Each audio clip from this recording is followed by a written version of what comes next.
You gonna be okay? That phrase, the truth will set you free. Yeah, I've read it. It's not true. Hey guys, welcome to the swamp, where it's what's under the water that really matters. Today, I'm taking a look at Ghost Recon Breakpoint. It's been out since October 1st. And I gotta be honest, you know, I played the game, and before I get started in breaking the graphics and the sound and that aspect of it down, I just wanted to point out that I enjoyed the game to a certain degree. It's not the best game in the world. I mean, if you take games like Ghost Recon, Wildlands, Assassin's Creed Odyssey, The Division, and throw them into a blender, that's pretty much what Breakpoint really is in a nutshell. And it's not a bad game. It's just, it's not a great game. There are a lot of different things about it that really drug on for me, and it never really hit home. And it's just one of those things to where I felt like I was compelled to play it only to kind of see where the story went. And I felt like at the end of the day, it really didn't fulfill a lot of the need for me. It really wasn't that great of a game. So anyway, with that said, let's get into it. We'll dive in. I'll kind of break down at least my experience, and that's kind of where I'll just go through, talk about different things that I went through with the game, and then my likes and dislikes. And you guys can leave some feedback in the comment section down below and let me know if you agree or disagree, or maybe you had a completely different experience altogether. So first, let's get into what Ghost Recon Breakpoint is. It's an open world tactical shooter, if you will. I use that word tactical very loosely because there's not much tactic really involved. I would say if you play this game, you probably want to play it on advanced, or the hardest level possible, just to get some type of satisfaction out of it. And even then, I got to be honest, laying down and just sitting back and sniping the enemies as they walk through doorways, and they come straight at you. They don't take cover. There's very little tactic in that regard. But anyway, yeah, it's an open world game. I mean, you're set in this big, massive island of Auroa. You're a falling ghost. Basically, you and your buddies were traveling to this island, and you're the last one. You're kind of set to find out exactly what transpired, what happened. And you got to go through and basically do certain missions in order to accomplish that. The story is told in a way to where, as you do a lot of the main story quests, some of the side quests, you'll get a lot of memories. It's past memories that as you play with Nomad, you discover what happened between you and Cole Walker, who's the antagonist in this game, and your ultimate goal is to figure out what's going on and to take down Cole Walker.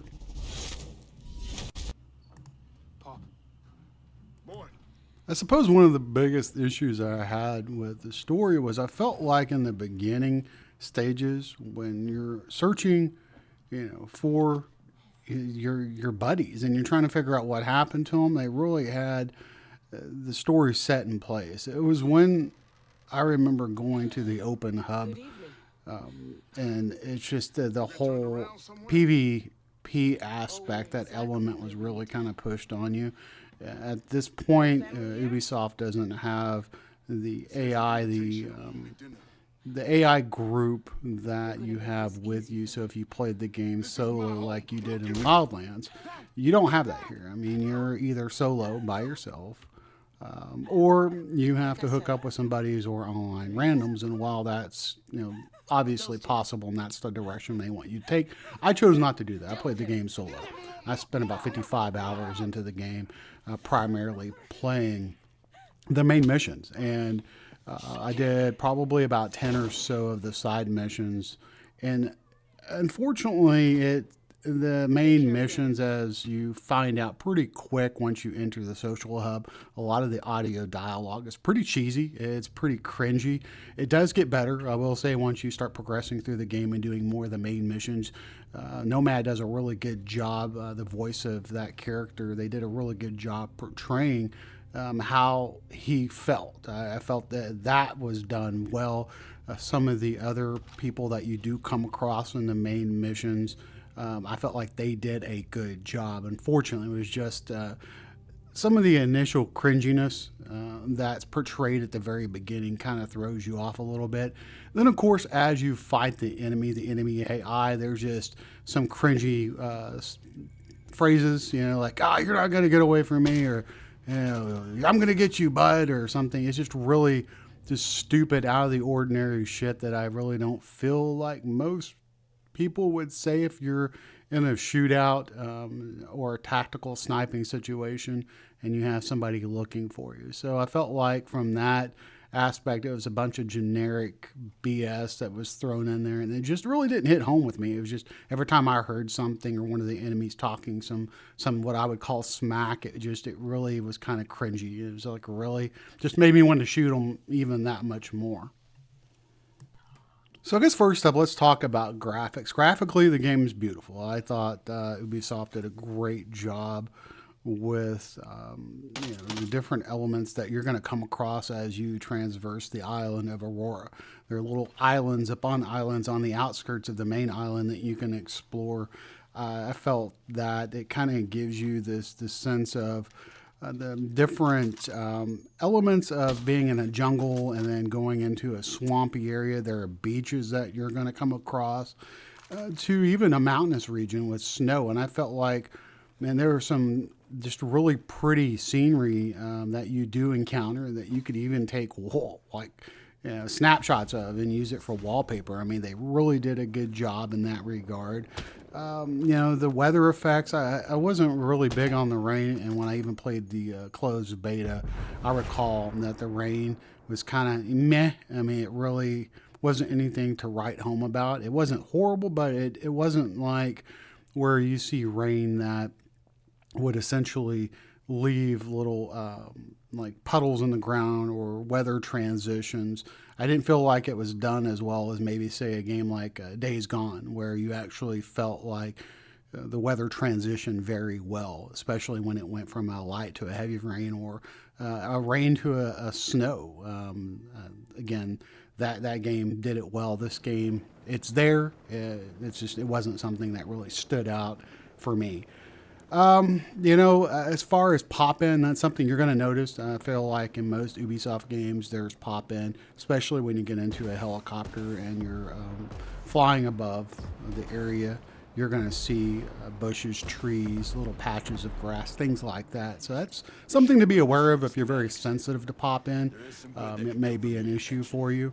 As far as gameplay itself, aside from the shitty enemy AI, I felt like they really improved from the closed beta to the game as it currently sits, as far as the weapon swapping a little bit faster, the vehicles controlling a little bit better. I will say with the last patch that I played it on, and I noticed that there was another patch that just recently came out in the last few days from me making this video, that I was encountering some frame issues, some frame stuttering, some audio clipping, things like that. There were still bugs in the game to where you would shoot a helicopter and it would actually literally explode and create a fireball in the sky, and it would stick there. It wouldn't fall to the ground. Just really odd shit like that. Sometimes you would try to throw your drone or use the D-pad in order to release your drone, and it wouldn't necessarily work, or there would be a delay or something of that nature. They claimed to have fixed that. I honestly didn't see that in the last patch. I felt like it still took 2 or 3 times, certain times, in order to get that drone to fly up. Overall, the gameplay was okay. I mean, it wasn't horrible by any means. It's just that be cognizant of the fact that you are going to encounter bugs. This is a big, massive game. I felt like it's one that maybe they can patch up things here and there, but just be also aware of the fact that when they do patch up a bug, it's very possible you're going to get 2 or 3 more. You know, one of the elements that I really didn't care for in this game was the Division-esque style of a gear score. The game kind of revolves around that aspect to where, yeah, sure, most enemies will die with a headshot, so you could say like the gear score is meaningless. But then again, what I found was that if you're playing the game solo, the gear score is actually kind of important because certain missions put you in a situation where you're being rushed by multiple enemies at the same time. So it's one of those to where you got to stand your ground type of missions and then fend them off. Those missions where I felt better suited if you had an AI squad with you or, a friend squad with you that would be able to help contribute to take down those enemies. And then in those cases, if you're under level, you're going to die very quickly because obviously sitting back and sniping doesn't work too well. And I remember just one encounter, I probably played the mission over about 20 plus times just due to the fact that you're stuck in a very small area and then you're being rushed. And you're being rushed by constant enemy drop-offs from helicopters to cars coming up. And it didn't matter how I even tried blocking the road, and it was crazy. The game was like, all right, screw you, you're blocking the road. We're going to spawn enemies in after you block the road, which I was like, are you kidding me? That's kind of crazy to think that I'm blocking the road and the game picked up on that and they forced that aspect of we're just going to spawn them in after the block so they can still rush you. So anyway, I do feel like the gear score there can be problematic in that sense to where it really does kind of force you in those certain instances to be at that level and or have a group of people with you, friends, or if they had an enemy AI based squad, even that would help, I think, at this point. But actually, again, that's just something I wish they would have done away with. I wasn't really big on their gear score. Speaking of gear, you're going to have gear. You're going to come across loot and you're going to be able to tear down that loot. You're going to come across hats and vests and pants and I mean, you name it, it's in the game. You'll be coming across items every 15, 30 seconds, a minute. And that's one of the other aspects. I felt like I really never got a feel for like the weapons. Like you may find a weapon that you like. And with Assassin's Creed Odyssey, if you like that weapon, you could go to a vendor, you could spend the money, you could upgrade that weapon and keep it through the whole game. It wasn't an issue. I didn't feel like you really had that here, and nor was it really explained, but as you get blueprints, you spend money and you can remake that weapon, but it's not the same weapon that you picked up. That weapon that you picked up may have better elements to it that the weapon you make doesn't. So I really didn't care for that. I really wanted to be able to go to a vendor and upgrade maybe a specific weapon to my current level so that I was able to continue using that. And I wish that would be something that maybe Ubisoft would look at and hopefully change. But unfortunately, you're going to be picking up weapons and gear and disassembling those items and recreating the weapons through blueprints or buying them from the vendor. And that's just kind of one of the nature thing, I guess one of the things of the game that I felt like was a little bit too cumbersome at times. I didn't enjoy it. So I'm going to talk also about upgrades. You can't upgrade your weapon to like 3 different levels. You have certain parts that you're able to upgrade on the weapon. I felt like they were pretty generic. I would have liked to have seen a little bit more done with that element of it, but you have an MK1, MK2, and MK3. In order to even access that, you have to upgrade your skills. So you have like a whole skill chart that's kind of blown up, and you get into it and you have certain elements of that you're able to upgrade based on, obviously, experience points that you get in the game. You go back into your skills, you upgrade certain perks, certain attributes, passive skills, and then, of course, you can upgrade the ability to upgrade your weapons into those MK1, MK2 classes. I really didn't feel like they did a whole lot, to be honest. I mean, from a base level to an MK3, I didn't feel like was that big of a difference. And then, of course, you break down your weapons to get parts in order to upgrade a muzzle and those type of things. You do have attachments. Speaking of muzzle, rails, sights, I mean, those can be found in the game via blueprints. Same thing with weapons. You're going to, be given locations that you can come across to get blueprints for those weapons, and then again you'll be able to craft those for points. You gotta have money. There's currency in the game. I never really found like the currency was an issue though. It wasn't like I had to go to do any type of microtransactions in order to buy currency. So just wanted to get that out of the way. That to me was not an issue per se. You can also do a skin override. So if you go through the game as you're picking up the multitude of different hats and vests and clothes, if you find that there's a skin or something that you really like to wear, like a trucker cap or a beret hood, or maybe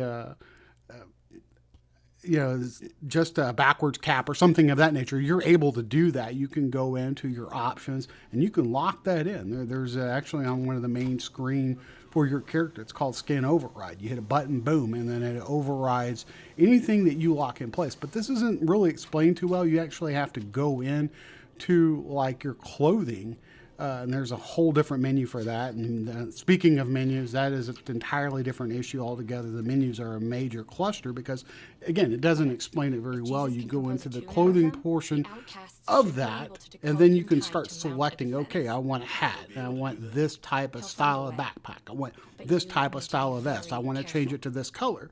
And so therefore kind of locks it in once you select that skin override that's on a different screen. And then every time you come across one of these items that you pick up to upgrade your gear score, it doesn't change your visual item that you've locked in place. Also want to point out that as far as like settings in the game, I would spend some time here, kind of get acclimated with the settings. There are a ton of things that Ubisoft put in the game setting-wise that you can change.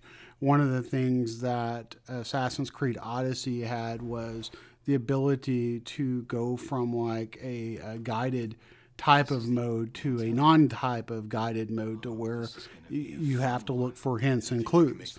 Obviously, I played the game, I played Assassin's Creed Odyssey not using the guided mode. I was more inclined to search for clues to kind of make the game a little more interesting. With this game, I really didn't do that. I tried it late game, and I felt like at that point in time, it just really didn't suit me very well. I preferred to play the guided mode to get through it. Again, I would also kind of go through all of the settings, look at the difficulty. Like I mentioned earlier, you might want to change that. Look at the dynamic map locations. I mean, again, there are so many different aspects to the settings, and I can't go through all of them because it would probably take an hour or so. I would suggest going through. You could turn off the HUD, you could turn off your stamina bar, you can turn off the icons on your mini map that show when there are enemies in the area so that you don't even see them. It's more real to life. And if that's the way you want to play the game, you're certainly going to put in more than 55 hours that I put in. And keep in mind, that was me not really doing a whole lot with the faction aspect. That was more or less following all of the main story missions, taking out all the main bosses that the story provides, and then doing probably about 10, 12 of the side missions that are given there. There's lots of content in this game, and I felt like Ubisoft has the foundation. It's there. They just have to fix a lot of it. And the question is will they do that? I really don't know at this point. I guess time will tell. So I guess to sum this up, since this is a lengthy review, basically, when it comes down to it, at the end of the day, I don't feel like the price of admission for Ghost Recon Breakpoint should be at the current price it's at full MSRP.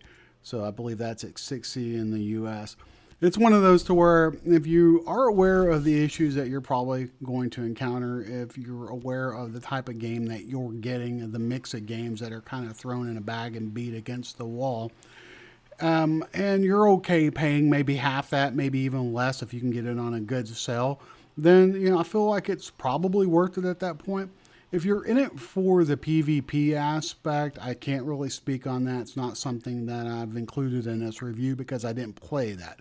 That wasn't why I bought the game. I really didn't care for doing the raids or trying to do any type of group co-oping in that sense. I think only time can tell. I hope that they do. I really would like to see the game succeed. One of the last things, and it just dawned on me, is that the game is an online-only game at this point. There's been a lot of flack thrown out there, a lot of salt thrown out there for the fact that it is online, because you could play Wildlands in offline mode. It wasn't a requirement, and currently this game does have that. So if it's something that you don't have the ability to play online, I wouldn't recommend getting this game unless they remove the online aspect. I felt like it may be better received if it didn't have that. As far as the squad's concerned, having the AI squad, give or take it, to me, either way, having the option would be great. Would I like to see it? Probably. Does it impact the game? No, it's not going to change the story. It's not going to change the fun. I mean, ultimately, at the end of the day, I feel like you're better off creating your own fun in the game by figuring out how you want to approach the enemy bases. And if you've ever played any of the old Far Cry games, it's kind of the mentality that I had to have when playing it. I didn't give a rat's ass about the story, more or less, after the first 15 minutes, 30 minutes of the game. And it was only driving through to see if more of the story could be unveiled through, again, the past experiences that you're going to hear with Nomad, if there was any interest there. And I often felt most of the time I just really didn't care. I wanted to get back to the game and then keep pushing through. Anyway, hopefully you guys enjoyed the review. I know it was kind of a lengthy one. I did want to cover those certain elements or aspects of it. If you did make it this far and you do have the game, or you're thinking about purchasing the game, feel free to leave some comments in the comment section down below. I'd really like to hear your feedback, what your experience was, what your likes and dislikes were. And until the next time, you guys peace out and enjoy the rest of your week.